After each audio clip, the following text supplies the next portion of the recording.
5월 2일 오늘의 자유일보입니다. 오늘의 주제는 민주 버린 민주당, 정의 없는 정의당, 그들만을 위한 헌정 파괴, 6분 걸렸다. 검수완박, 부패 정치인, 공무원의 면죄부, 국민의힘, 지방 권력 교체대 민주당, 윤 정부 독주 견제. 첫 안보실장 김성한, 경제수석의 최상목, 안보실 김성한 발탁, 군사 더하기 외교, 포괄적 안보 전환 주목, 이상한 실외 마스크 해제입니다. 첫 번째 기사입니다. 더불어민주당과 정의당이 결국 검수완박이라는 반헌법적 폭거를 단행했습니다. 지난달 31호 후 열린 임시국회 본회의에서는 검찰의 수사 대상 범죄를 기존 6대 범죄에서 부패, 경제범죄로 축소하는 내용의 검찰청법 개정안을 의결했습니다. 이 법안은 본회의 개의 6분 만에 재석 177인 중 찬성 172인, 반대 3인, 기권 2인으로 표결 처리됐습니다. 선거범죄와 공직자범죄가 검찰의 수사 대상에서 빠지게 되면서 이 법을 위반한 국회의원들은 검찰의 수사 대상에서 벗어나게 되는 전기를 마련했습니다. 검수완박에 대한 국민 반대 여론이 70% 가까이 됨에도 불구하고 민주당은 이 법을 5월 3일 예정된 문재인 정부의 마지막 국무회의에서 의결 공포하기 위해 위장탈당, 회기 쪼개기라는 꼼수까지 동원해가며 국회 통과를 강행했습니다.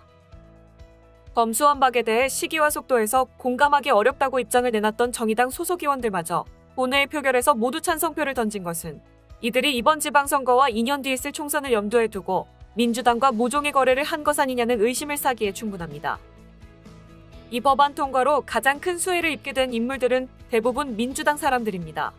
더구나 이 법안을 주도한 이들은 현재 피의자 신분입니다. 더 큰 수혜자는 따로 있습니다.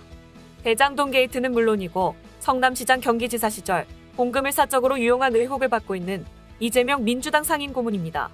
아직 제대로 수사조차 착수되지 않았기에 이 상임고문은 검찰의 수사 대상에서 빠질 것이 확실합니다. 반면 피해자는 모든 국민들입니다. 두 번째 기사입니다. 서울중앙지검 선거범죄전담부서는 1일 검찰의 직접 수사 범위에서 선거범죄 등을 제외한 검찰청법 개정안에 대해 부패한 정치인과 고위 공무원의 선거 개입에 면죄부를 주는 내용이라고 강하게 비판했습니다. 1일 검찰에 따르면 서울중앙지검 공공수사2부는 이날 공공수사2부 부장 및 부부장 검사, 평검사 명의의 입장문을 내고 전날 본회의에서 가결된 검찰청법 개정안에 대해 깊은 우려와 강한 유감을 표한다고 밝혔습니다.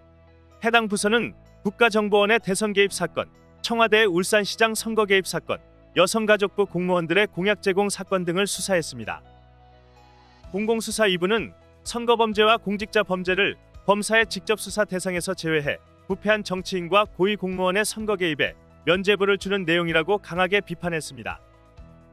세 번째 기사입니다. 6일 지방선거가 한 달 앞으로 다가오면서 여야 광역단체장 후보 대진표가 확정됐습니다. 서울시장은 국민의힘 오세훈과 더불어민주당 송영계, 경기지사는 국민의힘 김은혜와 민주당 김동연, 인천시장은 국민의힘 유정복과 민주당 박남춘, 정의당 이정미 후보 등의 대결이 펼쳐질 전망입니다. 이번 선거는 사실상 제3지대가 소멸됨에 따라 국민의힘과 민주당의 양강 구도로 펼쳐집니다. 전국 광역단체장 후보를 확정한 국민의힘과 민주당은 총 17곳 중 과반인 9곳 이상 승리를 목표로 하고 있습니다. 네 번째 기사입니다. 윤석열 대통령 당선인은 1일 2실 5수석을 주축으로 하는 대통령실 핵심 인선을 마무리했습니다.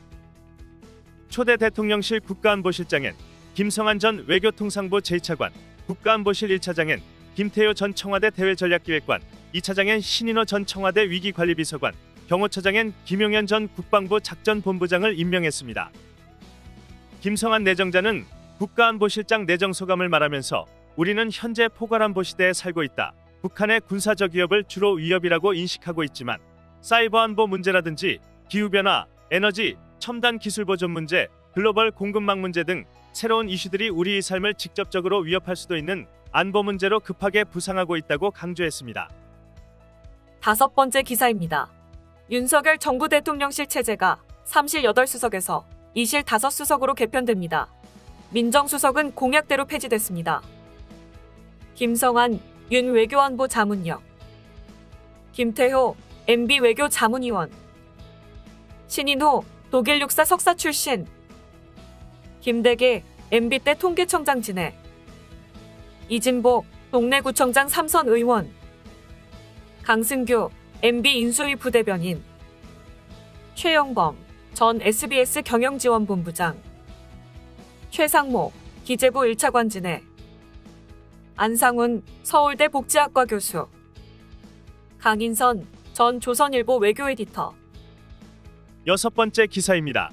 인수위는 당국의 실외 마스크 착용을 완화한다는 당국의 발표와 관련해 성급한 판단이라고 선을 그었습니다.